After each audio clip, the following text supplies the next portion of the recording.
285 తెలుగులో 285 దయచేసి జాగ్రత్తగా వినాలి, మళ్ళీ చెప్తా ఉంటారు. 285 పాత పుస్తకం ఏమైందంటే 282. हिंदी में 314 314 285 and 282. యేసు చాముండే సిలువపై నీ కొరకే నా కొరకే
తెలుగులో హిందీలో మనం బైబిల్ మనల్ని పాడుకుంటా తెలుగు में हिंदी में हम बाइबल कोरस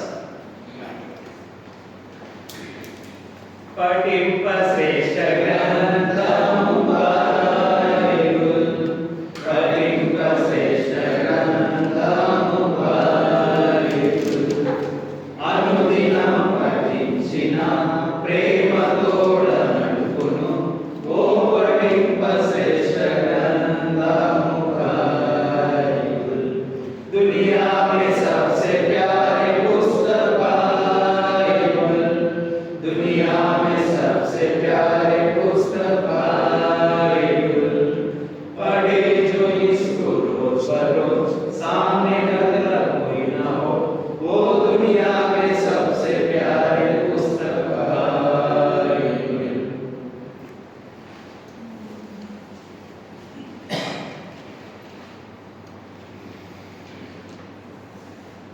ప్రేమగల పుస్తకం, పఠింప శ్రేష్ట గ్రంథం. ఈ లోకంలో అన్నిటికంటే ఎంతో గొప్ప గ్రంథం. దీన్ని మించిన గ్రంథము ఈ లోకంలో లేదు. ऐसे किताब इस दुनिया में किधर भी नहीं मिलता. सबसे श्रेष्ठ ग्रंथ है. हर ग्रंथ से श्रेष्ठ ग्रंथ है. లోకంలో ఎన్ని గ్రంథాలున్నా లోకం మట్టికే, ఈ లోకము మట్టికే. కానీ ఈ గ్రంథము ఈ లోకం మట్టికి మాత్రమే కాదు, పరలోకానికి కూడా. बहुत किताब है, लेकिन वो किताब इस दुनिया का ही है, इधर से ही खत्म होता है. लेकिन ये किताब इस दुनिया का भी है और दूसरा राज का भी है, परलोक का राज का भी है. इसलिए ये हमेशा रहने वाला किताब है, एक दिन రైట్ जाने वाला नहीं है. ఇది ఎప్పుడు ఉండేటటువంటి గ్రంథము. కాబట్టి మనము కొన్ని మాటలు ప్రభు వలన సమర్పించుకుంటే ముందు हमें इस बात में भाग लेने से पहले प्रकाशित प्रकटन ग्रंथము 3వ అధ్యాయము 3రా అధ్యాయ 15-16 वचन पढ़ के 19 और 20 21 22 भी पढ़ेंगे. 15-16 19 21 19 से लेकर 22 तक 15-16 చదువుకొని 19 నుంచి 22 వరకు మనం కలిసి చదువుకుందాం. నీ క్రియలను నేను ఎరుగుదును, నీవు చల్లగానైనను వెచ్చగానైనను లేవు, నీవు చల్లగానైనను వెచ్చగానైనను లేవు, నీవు వెచ్చగానైనను చల్లగానైనను ఉండగా నిర్లక్ష్యంగా ఉన్నావు కనుక నేను నిన్ను నా నోట నుండి ఉమ్మివేయ ఉద్దేశించుచున్నాను. నేను ప్రేమించు వారందరినీ గద్దించి శిక్షించుచున్నాను కనుక నీవు ఆసక్తి కలిగి మారు మనస్సు పొందుము. ఇదిగో నేను తలుపు వద్ద నిలుచుండి తట్టుచున్నాను. ఎవడైనా నా స్వరము విని తలుపు తీసిన ఎడల నేను అతని యొద్దకు వచ్చి అతనితో నేనును నాతో కూడా అతడును భోజనము చేయుదుము.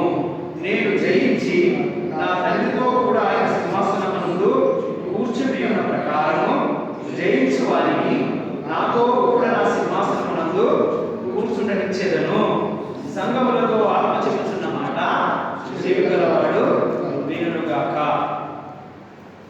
ప్రభు సహాయం ఇచ్చిన ప్రార్థన. ప్రేమగల తండ్రి, కృపగలైన సజీవుడమైన మా తండ్రి, నీకు వందనాలు, స్తుతులు, స్తోత్రాలు చెల్లిస్తున్నాం. ఇంతవరకు ప్రభువా నీ సన్నిధిలో మమ్మల్ని జ్ఞాపకం చేసుకొని నేను ఆరాధించే భాగ్యాన్ని మాకు ఇచ్చినారు తండ్రి, నీకు వందనాలు. ఇప్పుడు నీ రక్తమాంసంలో పాల్పొందులు పొందబోయే ముందు నీ పరిశుద్ధ లేఖనాల ద్వారా మాతో మాట్లాడండి. మాలో ఉంటున్న సర్వమును సమస్తమును కలుషమును నీకు విరోధమైన దాన్ని అంతా కూడా బయలుపరిచి ప్రభువా బయటకు తీసుకొచ్చి ఒప్పుకునేలా చేసి పశ్చాత్తాపడి యోగ్యంగా రక్తమాంసంలో పాలు భాగ్యం ఇవ్వండి. మరి తండ్రి కుక్క వలె పందుల వలె మా బ్రతుకులు ఉండకుండా తండ్రి మమ్మల్ని సంపూర్ణంగా నీ రాకడకు నీ రాజ్యాన్ని సిద్ధపరచమని యేసు నామములో అడుగుచున్నాం తండ్రి, ఆమేన్.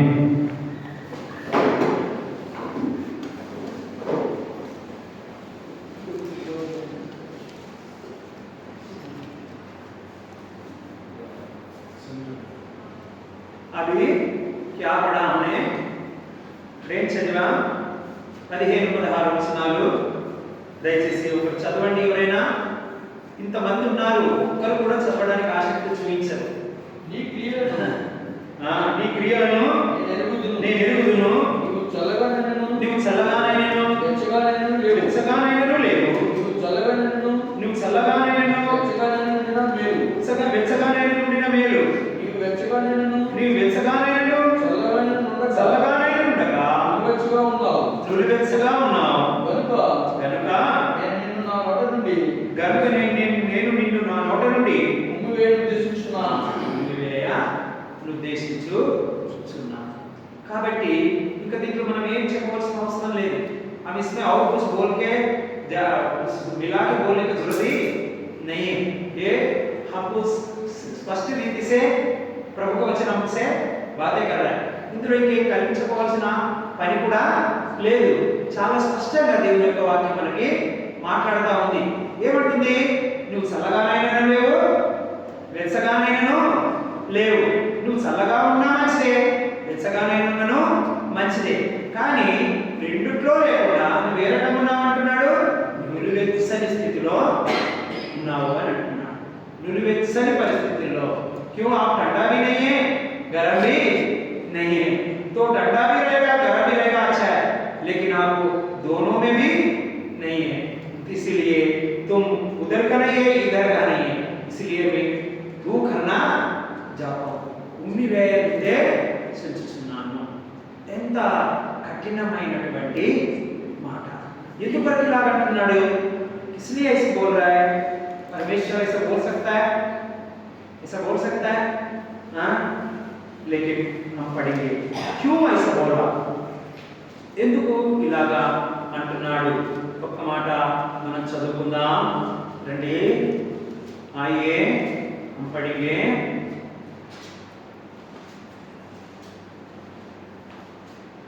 लुक दृष्टि से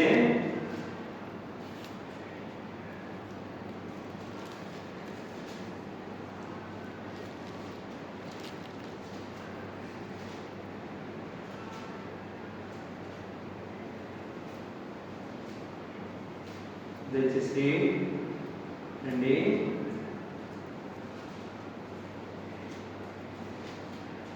అపోస్తల కార్యములు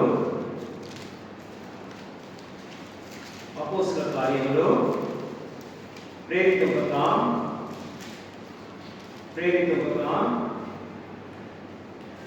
8 अध्याय 28 अध्याय ఎందుకొరకు అలా అంటున్నాడు? क्यों ऐसा बोल रहा है? 26-27 हम सब मिलके पढ़ेंगे. అందరం కలిసి చదువుకుందాం. 26-27 28 का चैप्टर आकर प्रेरितों का काम में आकर अध्याय और 26-27 वचन 26-27 వచనాలు అందరం కలిసి చదువుకుందాం. మీరు వినుట మట్టుకు విందురు గాని గ్రహింపరు, చూచుట మట్టుకు చూదురు గాని కాననే కానరని ఈ ప్రజల యొద్దకు వెళ్ళి చెప్పుము. ఈ ప్రజలు కన్నులారా చూచి చెవులారా విని మనసారా గ్రహించి నా వైపు తిరిగి నా వలన స్వస్థత పొందకుంటున్నట్లు వారి హృదయము రొప్పి ఉన్నది. వారి చెవులతో మందముగా విని కన్నులు మూసుకొని ఉన్నారు అని పరిశుద్ధాత్మ యేషయా ప్రవక్త ద్వారా మీ పితరులతో చెప్పిన మాట సరియే. हिंदी कारण यही है. तू करने का कारण क्या है? यही कारण है. మనం ముందు వేయడానికి కారణం ఏమిటి? మన హృదయం ఏమైందంట? క్రొవ్వి ఏమైపోతున్నది? చెవులు మందగిలిపోతా ఉన్నాయి. చెవులు ఏమైపోతున్నాయి? మందగిలిపోతా ఉన్నాయి. వింటున్నా కానీ గ్రహింపు లేదు, చూస్తున్నా కానీ అర్థం చేసుకోవట్లేదు. అందుకే మన హృదయం ఏమైపోతుంది? మనం అనుకుంటున్నా మనకి ఏమవలా, నేను బాగానే ఉన్నా, నేను ప్రార్థన చేస్తున్నా, పాటలు పాడుతున్నా, ఆరాధన చేస్తున్నా, అన్ని బాగానే చేస్తున్నా అని అనుకుంటున్నాము. కానీ ప్రభువుతో కలిసిపోలేము. ఇంకా మనం ప్రభు సంఘంతో కలిసిపోలేము. ఈ రోజు ఇంతమంది, పోయిన వారు కూడా మార్కెట్కి వెళ్ళిపోయారు, బస్ చేస్తే ఈ వారు కూడా వెళ్ళిపోయారు. ఏమంటారు? దాని అర్థం ఏమిటి? ప్రభు అంటే భయంలా, దేవుడి సన్నిధి అంటే భయం లేదు. ఎవరు స్నేహితుల కొరకో, లేకపోతే బంధువుల కొరకో, లేకపోతే ఇంకా వేరే పనుల కొరకో దేవుడి సన్నిధిని ఒక 2 గంటలు రావడానికి ప్రతి ఆదివారము మానేస్తా ఉన్నారు. प्रभु का संगत में आने के लिए सिर्फ 2 घंटा के लिए कितने लोग नहीं आते? कुछ दोस्त के पास जाने का, कोई सामान के लिए, नहीं तो कुछ कार्य के लिए. कोई भी प्रभु का डर नहीं है. वो लोग को मालूम है, प्रभु भी मालूम है, सब कुछ मालूम है, लेकिन ग्रहण नहीं है. आंख से देख रहा है लेकिन कुछ फायदा नहीं है. उसका हृदय में क्या हो गया? घमंडी हो गया. उसका काम क्या हो गया? सुनता है लेकिन वो उसको ग्रहण नहीं करता है. అర్థమైంది కదండి? ఏమైపోతుంది? మనం వింటున్నారు కానీ అర్థమే చేసుకోవాలి. వాళ్ళ ఆలోచన వాళ్ళదే, వాళ్ళ పని వాళ్ళదే, వాళ్ళ ఉద్దేశం వాళ్ళదే. ఎంతన్నైనా ఏవైనా చెప్పు, ఎన్నైనా సార్లైనా ఫోన్ చేయి, ఎంత అర్థమైనా చెప్పు, ఏవో కారణాలు, ఏవేవో ఉద్దేశాలు, వాళ్ళ ఆలోచన వాళ్ళదే. కానీ ప్రభు మార్గంలో రావడానికి వారికి మనస్సు లేదు, వారికి ఇష్టం లేదు.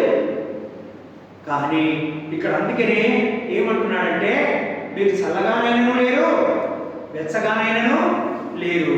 కాబట్టి మీరు చల్లగా ఉన్నా మేలు, వెచ్చగా ఉన్నా మేలు, వెచ్చగున్నారు కాబట్టి నేను మిమ్మల్ని ఉమ్మి వేస్తాను. నోట్లో నుంచి ఉమ్ముని ఎలా ఉమ్మి వేస్తామో మనం అలాగే ఉమ్మేయబడతాం.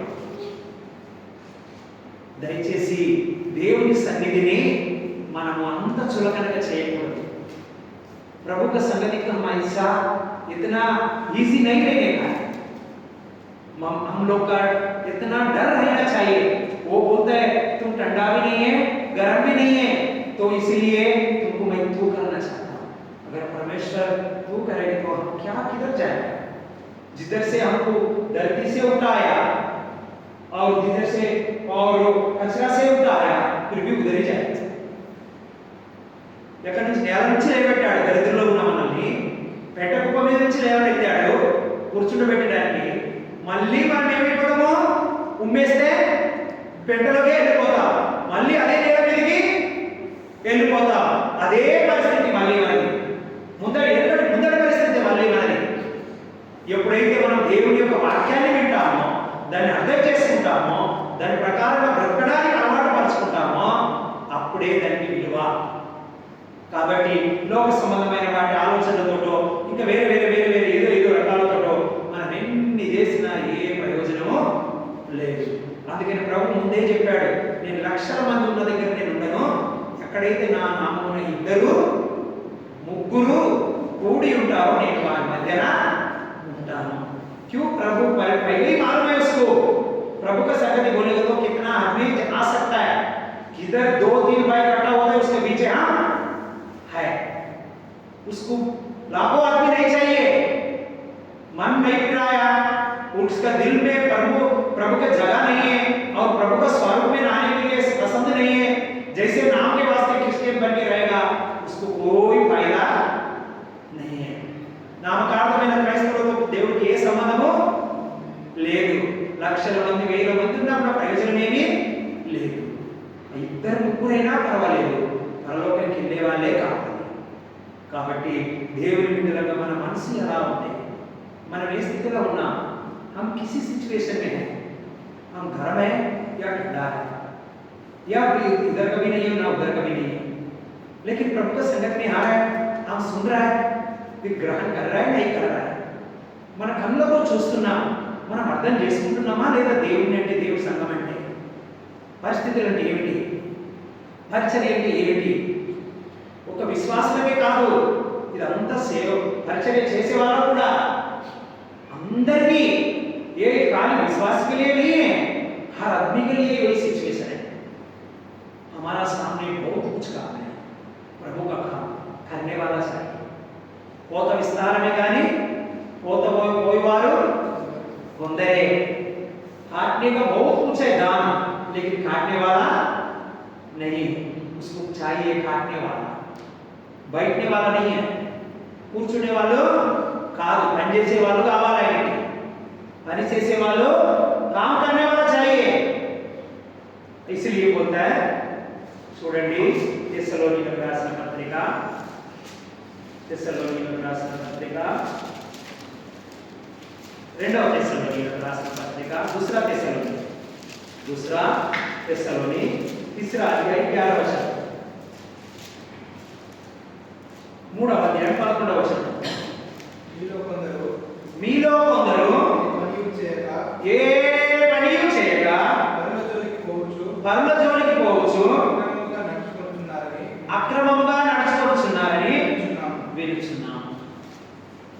हमारे में बहुत आदमी ऐसा है, कुछ काम नहीं करता है लेकिन बात बहुत करता है, कुछ भी काम नहीं करता है लेकिन बात बहुत करता है।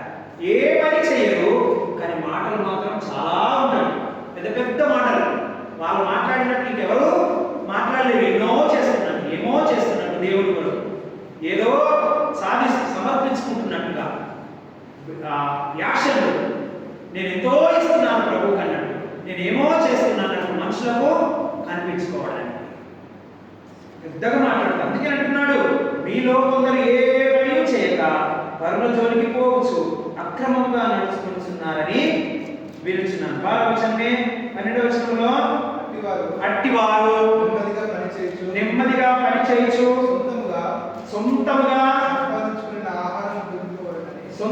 సంపాదించుకున్న ఆహారం పొందుకోవాలని మన ప్రభువైన యేసుక్రీస్తు పేరిట వారిని ఆజ్ఞాపూర్వకంగా హెచ్చరించుచున్నాము. 13 తేరా సహోదరులారా, మీరైతే మేలు చేయుటలో ఇది చెయ్యాలి. ఏం చేయాలి?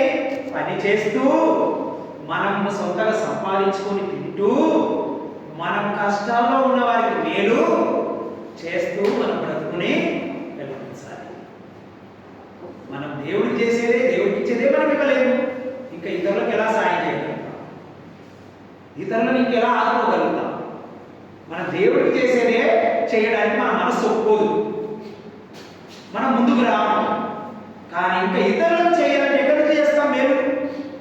అది ఇంకా చాలా దూరమైనది. కాబట్టి దేవుని బిడ్డలుగా మనము ఎలాంటి పరిస్థితుల్లో ఉన్నా, మనం ఏం పేరు చేస్తున్నాం, ఎలాంటి మార్గంలో మనము నడుస్తున్నాం అన్నది ముఖ్యము. ఏ పని కలిగి ఉన్నా కేవలం వింటున్నా కానీ గ్రహింపు లేదు, చూస్తున్నా కానీ దాని అర్థమో చేసుకోవట్లేదు. మన ఆత్మీయమైనటువంటి గర్వంలో ఉన్నాం. ఆత్మీయమైనటువంటి గర్వం ఇది, లోక సంబంధమైన గర్వం కాదు. ఇది ఆత్మీయతలోనే ఉన్న గర్వం. నేను ఆత్మీయతలో ఉన్నా అనుకుంటుంది, అది గ్రహింపు లేనటువంటి గర్వం. हम प्रभु में है बोल के सोच के प्रभु में नहीं रहता है, हमारा सिर्फ सोच रहता है लेकिन आदमी उसमें नहीं रहता है. మన ఆలోచన మాత్రమే ప్రభువులో ఉంటాయి కానీ మనిషి మాత్రం, క్రియలు మాత్రం ప్రభువులో ఉండవు. అలాంటి పరిస్థితి మనది. కాబట్టి మనము ఇకనైనా నెమ్మదిగా పనిచేస్తూ సొంతముగా సంపాదించుకున్న ఆహారం తింటూ ఇతరులకు మేలు చేసేవారుగా ఉండాలి. हम आराम से काम करते हुए और हमारा हम खाते हुए हम दूसरे आदमी को सहायता करने के लिए हम कोशिश करना है. तो इसीलिए ఇక్కడ ఇంకొక మాట కూడా చూసుకుంటాం మనము. చూడండి, కొలస్సీయులకు రాసిన పత్రిక, కొలస్సీ యొక్క పత్రిక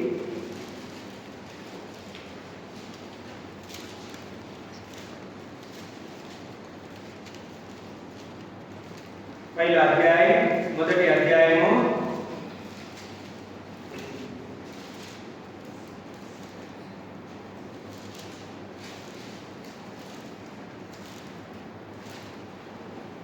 5, 6, 7, 8 వచనాలు అందరం కలిసి చదువుకుందాం. 5, 6, 7, 8 కొలస్సీ యొక్క పత్రిక 1వ అధ్యాయం 5 से लेकर 8 तक, 5 నుంచి 8 వరకు మనము అందరం కలిసి చదువుకుందాం. దయచేసి బైబిల్ని చూడండి, అందులో చదవండి, అటు ఇటు చూడొద్దు. మీ యొద్దకు వచ్చిన సువార్త సత్యమును కూర్చిన బోధ వలన ఆ నిరీక్షణను గురించి మీరు ఇంతకు ముందు వింటిరి. ఈ సువార్త సర్వలోకంలో ఫలించుచు వ్యాపించుచున్నట్టుగా మీరు దేవుని కృపను గురించి విని సత్యముగా గ్రహించిన నాట నుండి మీలో సైతము ఫలించుచు వ్యాపించుచున్నది. ఎపెఫ్రా అను మా ప్రియుడైన తోడి దాసుని వలన మీరు ఈ సంగతులను నేర్చుకుంటిరి. అతడు మా విషయంలో నమ్మకమైన క్రీస్తు ప్రచారకుడు. అతడు ఆత్మయందలి మీ ప్రేమను మాకు తెలిపినవాడు. ఎంత అద్భుతమైన సందేశం! कितना एपोफ्रा ऐसा आदमी है, ऐसा रहने का ना, एपोफ्रा का तरह रहना है ना. हमारा मन, हमारा सोच, हमारा दिल, हमारा काम ये संगति में ऐसा रहना चाहिए. మన యొక్క పరిచయం అందుకే అంటున్నాడు, మీ యొద్దకు వచ్చిన సువార్త సత్యమును కూర్చిన బోధ వలన ఆ నిరీక్షణను గురించి మీరు ఇంతకు ముందు వింటిరి. మనం ఏం విన్నాం? हम क्या सुना? ప్రభు యేసు మసీహ్ के बारे में क्या सुना? యేసుక్రీస్తు ప్రభు గురించి ఏం విన్నాం? అది గ్రహించామా? అర్థం చేసుకున్నామా? దానిలో లోతులోకి వెళ్తున్నామా? అదే ఇంతకు ముందు మీరు విన్నారు అని ఇక్కడ అంటున్నాడు 5వ వచనంలో. విన్నాం కదా, దాన్ని అర్థం చేసుకోవాలి. అర్థం చేసుకున్న వాళ్ళకి ఎలా ఉంటారంట? ఈ సువార్త సర్వలోకంలో ఫలిస్తుంది.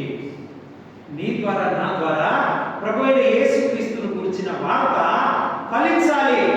आपके द्वारा हमारे द्वारा प्रभु यीशु मसीह के सुसमाचार फल फलाना है। जब हम समझता है वो फल फलाता है, अगर हम नहीं समझ सकते हैं हमारे से कोई फल नहीं फलाता है। तो इसलिए देखो आदि फलिंचडమే కాదు, वो फल फलाने के लिए उधर हो क्या लिखा? వ్యాపించుచున్నట్టుగా, వ్యాపించుచున్నట్టుగా అది విస్తరిస్తా ఉంది, అది విస్తరిస్తా ఉంది.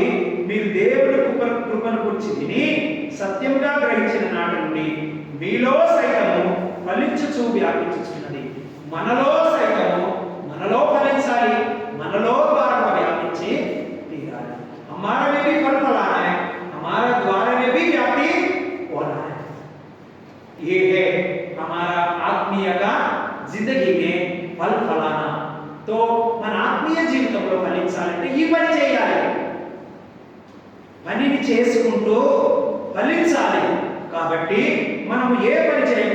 ఎఫెప్రా ఎలా ఉన్నాడంట? ఎఫెప్రా మా ప్రియుడైన తోడి దాసుని వలన మీరు ఈ సంగతులను నేర్చుకుంటుంది. एफोप्रा के द्वारा वो लोग सीख लिए होता है. हम अभी संगति के द्वारा सीख रहे हैं ना, संगति का मिनिस्ट्री के द्वारा हर हफ्ता आके सीख रहे हैं ना, हम देख रहे हैं ना, सुन रहे हैं ना. మనం సంగతి సంగమ ద్వారా వింటున్నాం కదా, చూస్తున్నాం కదా, నేర్చుకోవాలి కదా, పాల్పొందులు పొందాలి కదా, పరిచర్య చేయాలిగా, ఎవరు ఉంటున్న స్థలంలో వారు పరిచర్య చేయాలిగా, తిరగాలిగా, సువార్తను వ్యాపింప చేయాలిగా, ప్రభు యేసు మసీహ్ గురించిన బోధన వినిపించాలి కదా, ప్రభు యేసు గురించి ఇతరులకు చెప్పాలి కదా. మనం ఏమి చేయం, ఏ పని చేయం. అది ఫలించలేదు, మనలో ఫలించలేదు, మన ద్వారా ఏమీ వ్యాప్తి చెందట్లేదు, ఇతరులు కూడా ఫలించట్లేదు. ఆ స్థితిలో ఉన్నామా? ఎఫెప్రా అలాగలేడు.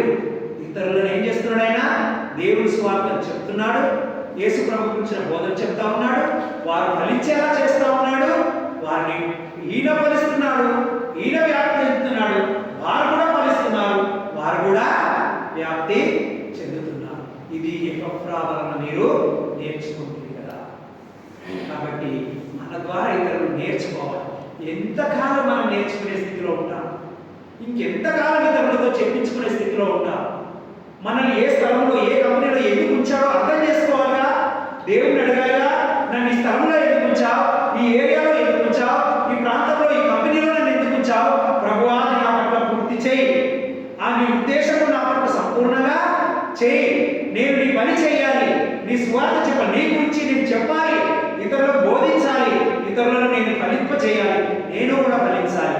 నన్ను ఎందుకు ఈ స్థలంలో ఉంచావు, ఈ కంపెనీలో ఎందుకు ఉంచావు, ఈ ఏరియాలో ఎందుకు ఉంచావు, इस कंपनी में आपको क्यों लेके आया, इस जगह में आपको क्यों रखा, हमको बताओ, हम ताकि हम आपका काम कर सके. हम भी फल फलाना है, दूसरों को भी फल फलाना है, हम भी बढ़ना है और दूसरों को भी बढ़ाना है. तो इसीलिए इधर देखो, నేర్చుకుంటుంది. మా చూడండి 8వ వచనము, చాలా 8వ వచనం చదవండి ఎవరైనా. అతడు మా విషయంలో నమ్మకమైన క్రీస్తు పరిచారకుడు. అతడు ఆత్మయందలి మీ ప్రేమను మాకు తెలిపినాడు. ఎక్కడ శరీరమైన ప్రేమ కాదు, ఇది ఆత్మీయమైన ప్రేమ, శరీర సంబంధమైన ప్రేమ కాదు. మా అన్ననో, మా తమ్ముడో, మా అక్కనో, మా చెల్లో, నా భార్య, నా పిల్లలో, లేకపోతే నా ఉద్యోగంలో సాయం చేస్తున్నాడు, లేకపోతే ఇంకెవరైనా చేస్తున్నారో, డబ్బులు ఇస్తున్నారో, మంచి ఉద్యోగం ఇస్తున్నారో, ఇంకా ఏదో ఇస్తున్నారన్న ప్రేమ కాదు. ఆత్మీయమైనటువంటి ప్రేమ, ఆత్మ సంబంధమైన ప్రభు అయిన యేసుక్రీస్తు ప్రేమ.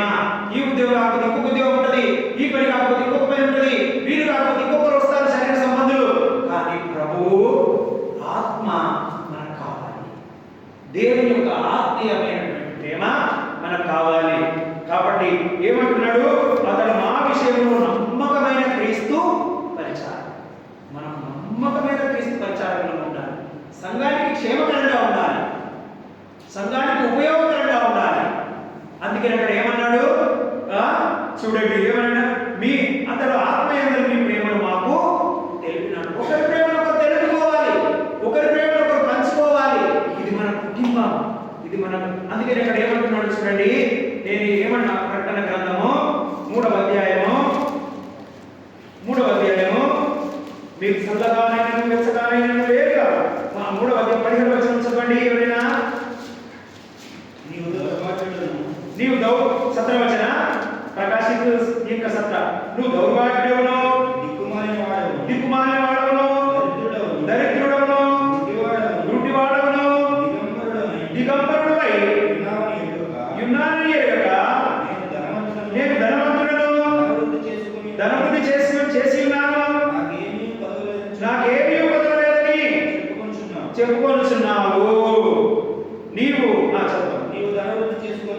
ధనవృద్ధి చేసుకున్నట్లు అగ్నిలో పుట్టవేయబడిన బంగారము నీ దిశముల సిగ్గు కనబడకుండానట్లు ధరించుకున్నట్లు తెల్లని వస్త్రములను నీకు దృష్టి కలుగునట్లు నీ కనులకు కాటుకను నా యొద్ద కొనుమని నీకు బుద్ధి చెబుతున్నాను. నేను ప్రేమించు వారందరినీ గద్దించి శిక్షించుచున్నాను. కనుక నీవు ఆసక్తి కలిగి చాలు मार मनस्सु हम मन पिराना है, हम इसमें हमारा दिल होना चाहिए. इतना आसक्ति ఉండాలి. మారు మనసు పొందే విషయంలో ఆసక్తి ఉండాలి కానీ వేరే విషయాల్లో కాదు. కాబట్టి మన పరిస్థితి ఎలా ఉంది?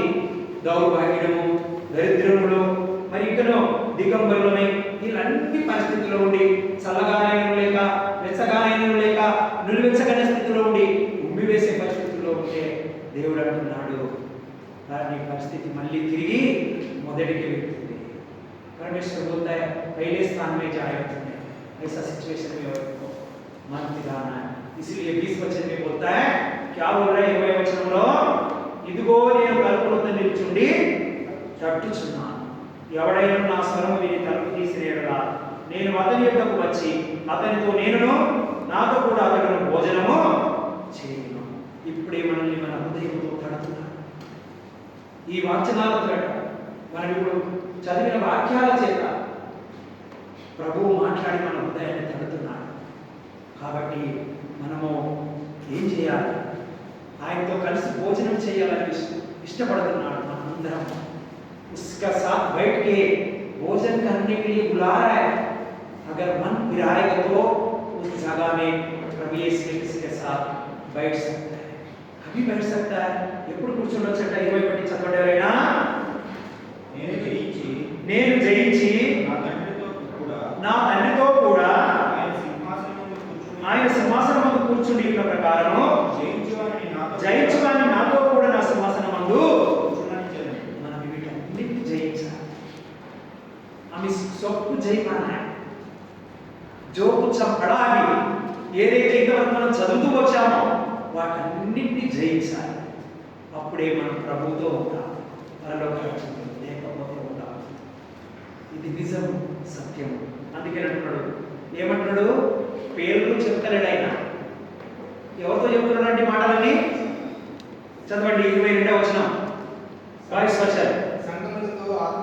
సంఘములతో ఆత్మ చెప్పుచున్న మాట ఎవరు పేరు పెట్టి చెప్పట్లా. అక్కడ యోహాను అని నీకు ఆయన చెప్పట్లా. ఎవరికైతే దర్శనం ఇచ్చి చెప్తున్నాడో ఆయన చెప్పట్లా. ఇంకా వేరే ఎవరి పేరు కూడా చెప్పట్లా. సంఘములతో ఆత్మ చెప్పుచున్న మాట చెవిగలవాడు. మనం అందరం సంఘంగా కూడి రావడానికి కారణమే. కాబట్టి సంఘములతో ఆత్మ చెప్పుచున్న మాట చెవిగలవాడు వీరును గాక. కాబట్టి మనకు చెవులు ఉన్నాయి. మందగిలో అపొస్తలుల కార్యంలో మనం ఏం చదివాము చూడండి. ఎలా ఉన్నది అపొస్తలుల కార్యంలో 28 ప్రేరితోं का मैं क्या पढ़ा हमने 28 अध्याय में 28 अध्याय में 26 27 వచనాలు మనం ఏం ఏమంటున్నాడు? వారి హృదయము క్రొవ్వి ఉన్నది, వారి చెవులతో మందముగా విని కన్నులు మూసుకుని ఉన్నారు. వారి హృదయము క్రొవ్వి ఉన్నది, వారి చెవులతో మందముగా విని కన్నులు మూసుకుని ఉన్నారు. కాబట్టి ఇప్పుడు అంటున్నాడు, నేను నీ హృదయం దగ్గర నుండి తలుపు తడుతున్నాను, నీవు తలుపు తీయు, నేను నీ దగ్గరికి వస్తాను, నీవు నాతో పాటు నేను నీతో పాటు కూర్చుని భోజనం చేస్తాను, నువ్వు వీటన్నిటిని జయిస్తే నాతో పాటు సింహాసనం ముందు కూడా కూర్చుంటావు. కాబట్టి మనది ఏ పరిస్థితి ఉంది, ఎలాంటి పరిస్థితుల్లో మనం ఉన్నాం, మనం గ్రహించుకోవాలి, మనం అర్థం చేసుకోవాలి. దేవుని యొక్క వాక్యము మనము ముందుకు పని చేయకుండా, అందుకే ఇంకొక మాట ఉంటుంది చూడండి, రోమీయులకు రాసిన పత్రిక పక్కనే ఉంటుంది, అపోస్తల కార్యక్రమ బాధ్యమే రోమియోं का किताब आइए, रोमियों की किताब पहला अध्याय మొదటి అధ్యాయము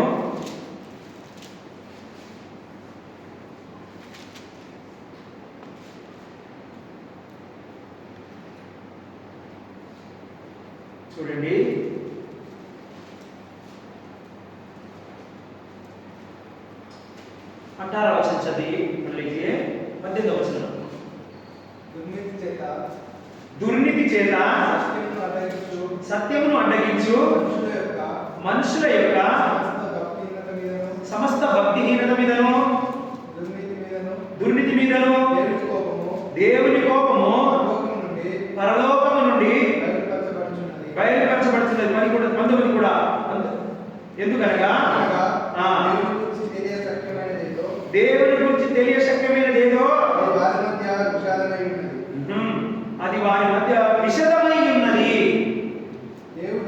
దేవుడు అది వారికి విషదపరచెను. విషాదంటే మనది వేరే అర్థం వస్తుంది, దుఃఖమైన. విషదం అంటే ఏంటి? అర్థమయ్యేలా చెప్పాడు, అర్థమయ్యేలా చేశాడు.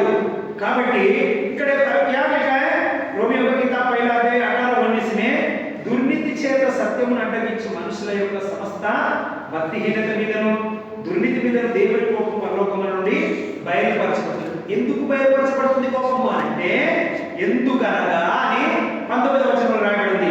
ఇస్లియే గుస్సా, కనగా దేవుని గురించి తెలియశక్యమైనదేదో అది వారి మధ్య విషదమై ఉన్నది, వారికి తెలిసి ఉన్నది, కానీ వారిలో మార్పు లేదు. కాబట్టి పరలోకము నుండి కోపం అనేది బయలుదేరుతుంది. వారికి దేవుడు గురించినటువంటి మర్మం అంతా బయలుపరచబడి ఉన్నది, కానీ వారికి ఏ మార్పు? परमेश्वर के बारे में पहले ही बता चुका हुआ है, उन लोगों को बीच में पूरा मालूम हो गया, लेकिन फिर भी उन लोगों को बदलाव नहीं है। इसीलिए परमेश्वर का गुस्सा परलोक से आ रहा है, बोलता है। तो इसीलिए దేవుడు అది వారికి విషదపరిచెను, పరమేశ్వరే वो बता दिया, దేవుడే వారికి తెలియజేశాడు. 21వ వచనంలో చూడండి, అందుకనే 21 వచనం में क्या लिखा हुआ है? మరియు వారు దేవుని నెగియు ఆయనను దేవునిగా మహిమపరచలేదు, కృతజ్ఞతాస్తుతులు చెల్లింపను లేదు, కానీ తమ వాదములందు వ్యర్థులై 21 वचन में पढ़ते आए। చూడండి చల్ వారి అవివేక హృదయము అంధకారమయమైనను తాము జ్ఞానమని చెప్పుకొనుచు బుద్ధిహీనులు, జ్ఞానమని చెప్పుకొనుచు వారు బుద్ధిహీనులు అయిపోయినారు. కొంతమంది చాలా మంది వస్తారు, మా తాత సేవకుడు అని చెప్తారు, మా నాన్న సేవకుడు అని చెప్తారు, నేను అక్కడ లోకల్ సంఘంలో నేను ఇన్ని పనులు చేశాను, అన్ని పనులు చేశాను, ఇది చేశాను, అది చేశానని చెప్తారు. మంచిదే, చాలా సంతోషం. మరి ఆ పనిని ఇక్కడ ఎందుకు చూపించారు? ఆ పనిని, ఆ పొందుకున్న ఆత్మీయతను, ఆ చేసిన కష్టమును ఇక్కడ ఏమి చేయలేదు. వాళ్ళు ఏమి, చాలా మంది చెప్పారు, ఇక్కడికి వచ్చి అట్లా చాలా మంది వచ్చి చెప్పారు, వెళ్ళిపోయారు కూడా. ఈ 15 సంవత్సరాల్లో చాలా మంది కూడా అలాంటి పరిస్థితుల్లో వచ్చారు. కానీ గమనిస్తే వాళ్ళకు రక్షణ అనుభవమే లేదు. రక్షణ పొందుకున్నాను, మా తాత పాస్టరు, మా నాన్న పాస్టరు, మా ఇంట్లో వాళ్ళంతా దేవుడి సేవలు చేస్తామంటారు. కానీ వాళ్ళు గమనిస్తే రక్షణ అనుభవమే లేదు. అలాంటి పరిస్థితులు. కాబట్టి దేవుని బిడ్డలుగా మనము ఎవరి వైపు చూడద్దు, మన పరిస్థితులు ఎలా ఉన్నాయి.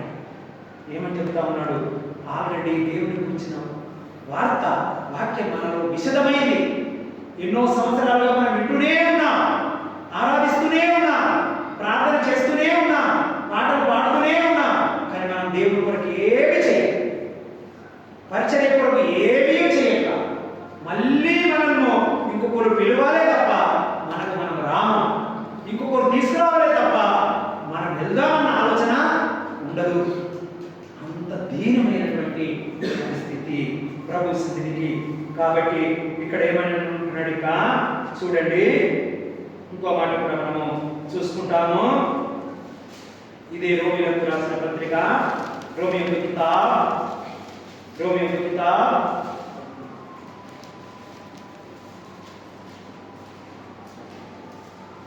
రోమిలకు కితాబ్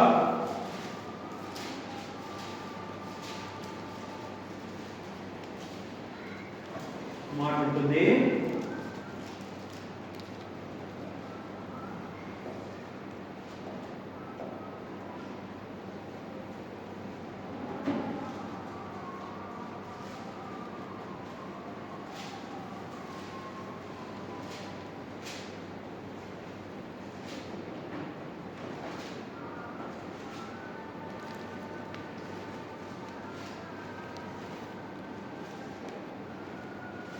క్షమించండి, రండి,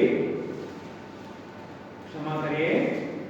एफएसी किताब, एफएसी राసిన పత్రిక, एफएसी రాసిన పత్రిక చూడండి, 5వ అధ్యాయం, 5వ అధ్యాయము 15-16 వచనాలు చదవండి. 15-16 వచనం. దినములు చెడ్డవి కనుక మీరు సమయమును పోనీయక సద్వినియోగం చేసుకొనుచు అజ్ఞానుల వలె కాక జ్ఞానుల వలె నడుచుకొనున్నట్లు జాగ్రత్తగా చూచుకోండి. ఇందు నిమిత్తము మీరు అవివేకులు కాక ప్రభు యొక్క చిత్తమేమిటో గ్రహించుకోండి. ఇది క్షేమ. ప్రభు యొక్క చిత్తమేమిటో మనము గ్రహించుకోవాలి. దినములు చెడ్డవి కనుక సమయాన్ని పోనీయక सद्विनियोगमो చేసుకున్నాం. आजकल देखेंगे तो दुनिया में बहुत कुछ हो रहा है, कभी प्रभु का आगमन मालूम नहीं है, हम समय नहीं को बीतने का है, क्योंकि हम किसी सिचुएशन में हर दिन हर समय अपने आप को फर्क लेते हुए हम परमेश्वर को साथ रहने के लिए रेडी होना है.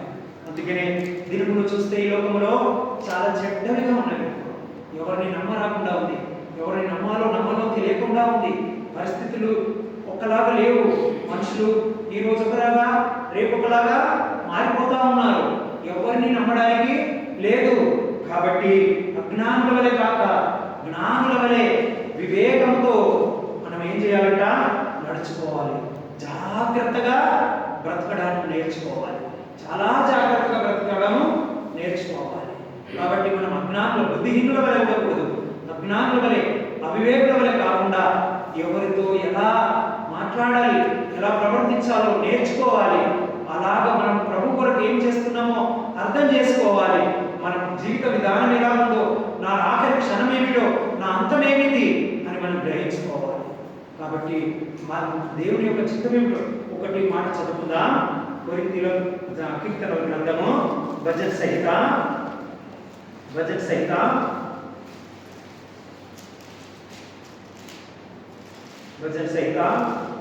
కీర్తనల గ్రంథము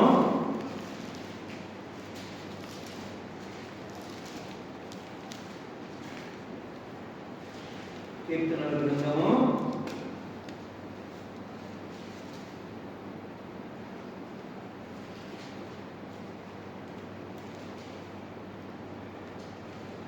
'మాట ఉంటుంది,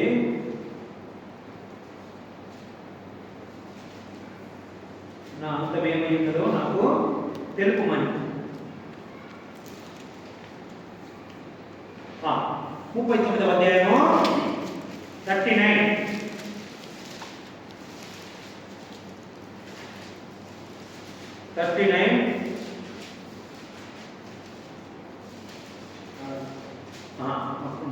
మూడు నాలుగు ఐదు వచనాలు 3 4 5 3 और 4 5 39 భజన సంహిత 39వ అధ్యాయం 3 4 5 వచనాలు చదవండి ఎవరైనా. నా గుండె నాలో మండుచుండెను,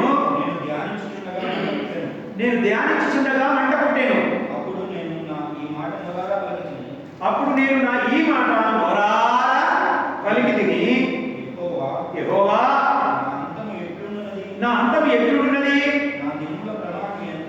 నా దినముల ప్రమాణం ఎంతైనది నాకు తెలుపుము.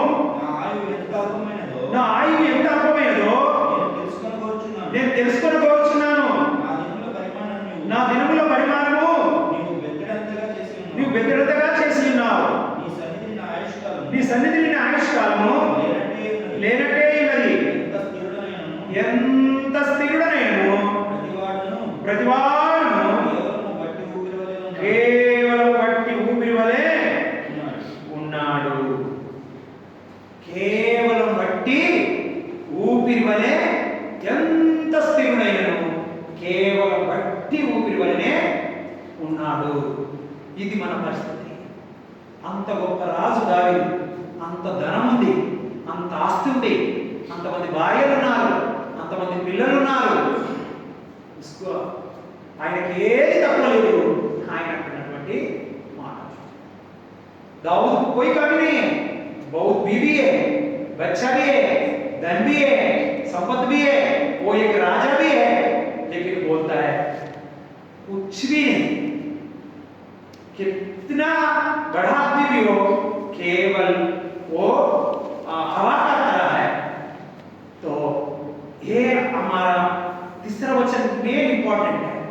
మూడవ వచనం చాలా ప్రాముఖ్యమైనది.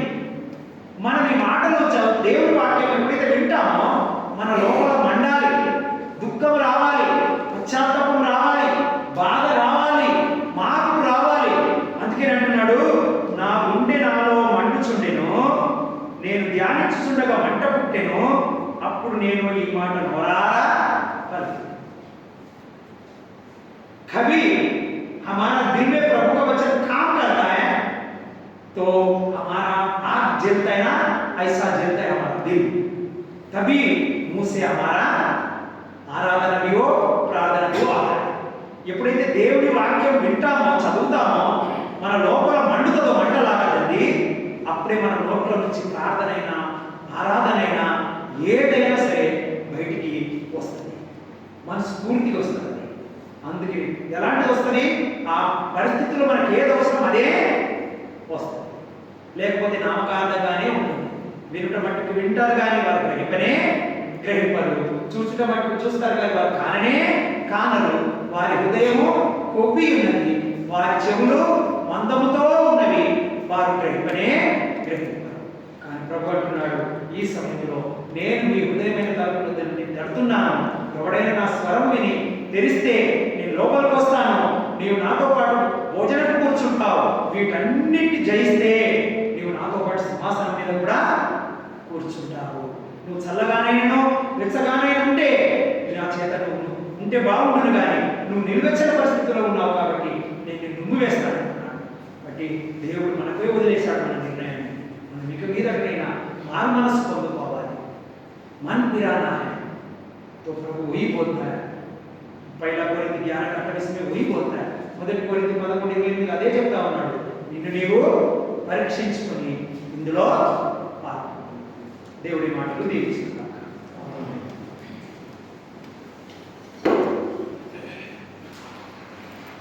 మేము నీ సన్నిధికి వచ్చాం, నిన్ను ఆరాధించాం. నీ వెంటనే మీ వాక్యం ద్వారా నాకు మమ్మల్ని గద్దించినారు. అవును తండ్రి, మమ్మల్ని మేము మారు మనసు పొందే భాగ్యాన్ని కలిగించి మేము ప్రార్థిస్తూ మమ్మల్ని జ్ఞాపకం చేసుకోమని యేసుక్రీస్తు నామములో అడుగుచున్నాము తండ్రి. ఆమేన్.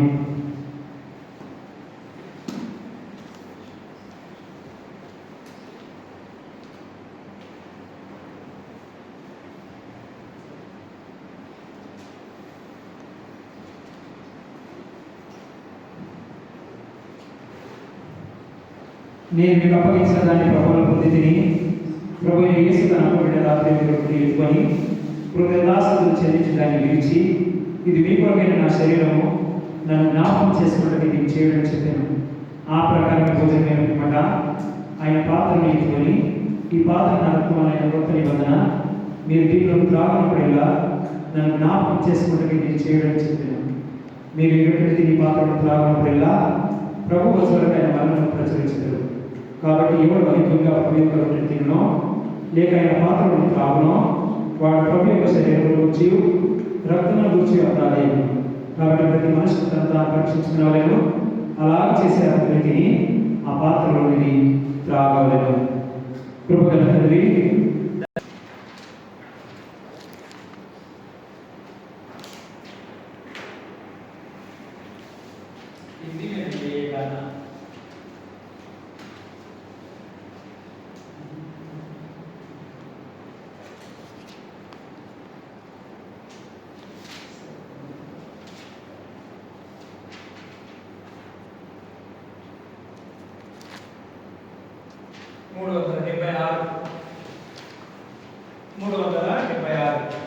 ये हिंदी में नहीं है, పాత పుస్తకంలో ఉన్నటువంటి 373 చిన్న పాట పాడుకుంటూ మన పనులను అర్పించుకున్నారు. 376 పాత పుస్తకం 373 మైక్ పనిచేస్తలేదు. యేసు నామమునే పాపికి రక్షణ సర్వ జగమునందు. యేసు నామమునే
మంగళవారం సంఘ ప్రార్థన దయచేసి 9 గంటల వరకు ప్రార్థించి పాల్పంపులు పొందండి. బుధవారం అంగిల్ గురించి కూడా వ్యక్తిగతంగా ప్రార్థించండి. గురువారము బైబిల్ స్టడీ 9-10 గంటల వరకు దయచేసి ప్రార్థించి పాల్పంపులు పొందండి. ఇతరులను కూడా పిలవండి. ముఖ్యంగా శుక్రవారం అఖిల్ పరిచర్య కూడా చాలా రోజులు అవుతుంది, మరి వెళ్ళకుండా ఉంది. కాబట్టి దేవుడు అన్ని సమకూర్చి మరి శుక్రవారం అఖిల్ పరిచర్య వెళ్ళేవాళ్ళ ప్రార్థించింది. శనివారం కూడా దేవుడు చిత్తమైతే ఉమ్మలపైకి కూడా వెళ్ళడానికి దేవుడు సహాయపడాలన్న ప్రార్థించినట్టు కూడా చాలా రోజులు అవుతుంది, 3 నెలలు అవుతుంది, వెళ్ళలేదు. కాబట్టి దేవుడు చిత్తమైతే ఈ శనివారము ఉమ్మలపైను ఆ ప్రాంతానికి కూడా వెళ్ళడానికి ప్రభు అన్ని ఆరోగ్యము అన్ని విధాలుగా సహకరించినట్లుగా మీరు వ్యక్తిగతంగా ప్రార్థించండి. ఈ వచ్చే ఆదివారం మనకు 2వ ఆదివారం కాబట్టి ఉపవాస కూడి ఉంటుంది. దయచేసి అందరూ ప్రార్థించి పాల్పంపులు పొందండి. అనే విషయాల్లో సహకరించడానికి ప్రయత్నించండి. ప్రార్థించుకుందాం. మోకరించండి.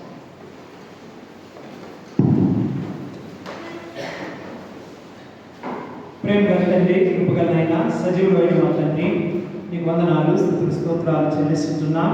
ఇంతవరకు నీ సన్నిధిలో ప్రభు నిన్ను ఆరాధించి నీ రక్త మాంసంలో పాలు పొందే భాగ్యం ఇచ్చినందుకు నీకు వందనాలు, స్తుతులు, స్తోత్రాలు.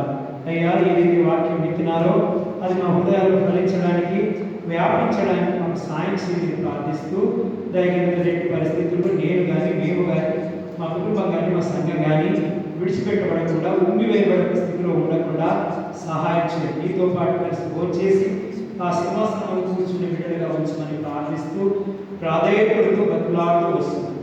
వీళ్ళ ప్రభావం మా చేయి పట్టుకొని నడిపించమని ప్రార్థిస్తూ చేసిన ప్రకటనలలో సంఘ ప్రార్థన కానీ, బైబిల్ స్టడీకి కానీ ప్రభావం ముఖ్యంగా ఏ కోరికలకు కూడా సహోదరులు సమయం ఉంటుంది, రావట్లేదు, వారితో మీరు మాట్లాడండి. పరిచారంలో ముఖ్యంగా లేవనెత్తండి. అయ్యా, మీకు చూపించమని ప్రార్థిస్తూ వస్తున్నాను. నేను ప్రేమించి తీసుకొచ్చిన ఈ కానుకలను కూడా దీవించి నీ రాజ్యవ్యాప్తి కొరకు వాడుకుంటున్నామని ప్రార్థిస్తాను. అప్పుడు నన్ను మమ్మల్ని అందరినీ హస్తాలకు చెప్తూ బయట సహవాసంలో సాయం చేయమని, తిరిగి మేము ఉంటున్న స్థలాలకు క్షేమంగా చేరుకొని మరి వారి మధ్య ఉద్యోగంలో కూడా మీకు చూపించింది. యేసుక్రీస్తు నామములో ప్రార్థిస్తున్నాం తండ్రి. ఆమేన్. తండ్రి దేవుని ప్రేమయు ప్రభువైన యేసుక్రీస్తు కృపయు పరిశుద్ధాత్మయమైన సహవాసం తల నుంచి మనకును సర్వలోకంలో ఉన్న పరిశుద్ధులందరికీ సదాకాలం యేసుక్రీస్తు ప్రభు యొక్క రాజ్యంలో ప్రవేశించబడేంత వరకు తోడై నడిపించునుగా. ఆమేన్. Praise lord. అందరికీ